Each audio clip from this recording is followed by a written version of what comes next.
Imagine you're going to the grocery store to get apples to make an apple pie.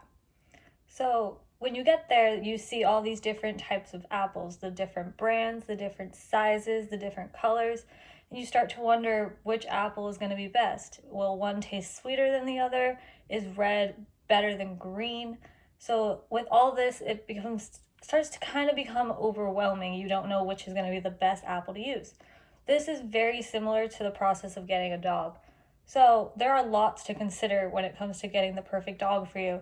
So, today I want to inform you about the different options for getting a dog, um, factors to consider when picking the dog, and then preparation needed once figuring out what dog to get.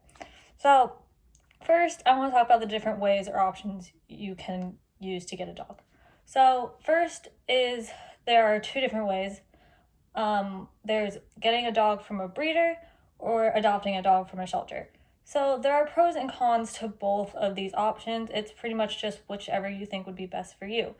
Personally, I have always had dogs from breeders, but there is a downside. Breeders are more expensive. You're paying for the service of them breeding their dogs, and then you're also paying for them to take care of the dog up until they are 2 months old.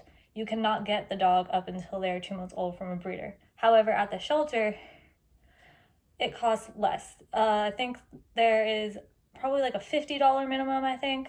But half the time, shelters do free adoption days because all they want to do is give these dogs loving homes. So, depending on where you want to go or how you want to proceed, these are two different options for how you can get a dog. There are also lots of factors to consider when picking a dog, much of which are personal. So, personally, you'd have to think about your living situation, your financial situation, your lifestyle, and how a dog will factor into that. So, if you're not the most financially wealthy person, I would consider probably adopting a dog as this is the cheaper option. But we also have to consider that there are lots of financial needs for a dog. You have to pay for toys, vet visits, food, all of the necessities in order just to take care of a dog. I would also consider your family. So, if you're a single person and you have all this time that you're home or you have need a companion, I would consider getting either a small little dog that you can just play around with and have all the time in your house, or maybe even a bigger dog that you can just chill with. But also, you have to consider if you're going to be home or not for that dog. My family personally, we have two dogs, but we travel a lot, so it's a little difficult having to find a dog sitter. So if you're not going to be home a lot, I would consider maybe putting off getting a dog until you're more stable and able to be there for the dog. I would also consider the lifestyle you live. So if you're older, I would say getting a more older or mellow dog that's not going to be running around crazy needing all of your attention because you're not going to have that much energy to help out your dog. If you're younger, I would say, or if you had kids, I would say getting a more energetic dog. That way that the kids can play with the dog and the dog's not going to get tired, or then also not going to hurt the children. Next, I'm going to talk about the preparation needed. So before you get the dog, you need to think about neutering the dog, training the dog, all the necessities you're going to need for that dog, and getting them before you actually have the dog with you, because then it will be harder to get those necessities. So, crates are a great way for training, getting the dog accustomed to living in a crate or getting crate trained is great because the dog will then learn where it's not supposed to be or what it's not supposed to do. Training them with toys is also great.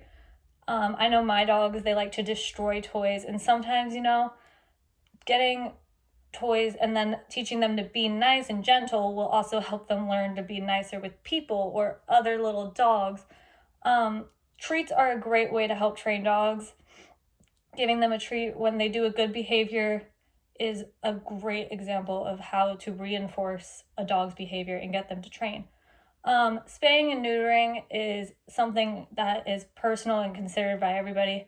It personally just depends on your personal preference. If you maybe later want to breed your own dog, that's great. If not, safety and not having to worry about puppies is also great. You also have to get dogs vaccinated and registered with the state.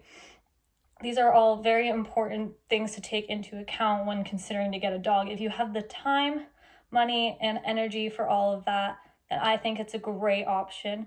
But I would also consider the type of dog you want. If you want a small, energetic, or a big, energetic dog, or maybe even just an older, mellow dog, depending on where you are at in your life, I think these are all great things to take into consideration, but also prepare for. So, in conclusion, there are lots of different decisions to make when it comes to getting a dog. It can be overwhelming at times to think, oh, what's the perfect dog for me? Just like it could be at the grocery store to figuring out what the perfect apple would be for your pie. After careful consideration and knowledge obtained, you can pick the best dog, just like you can pick the best apple for you. Thank you.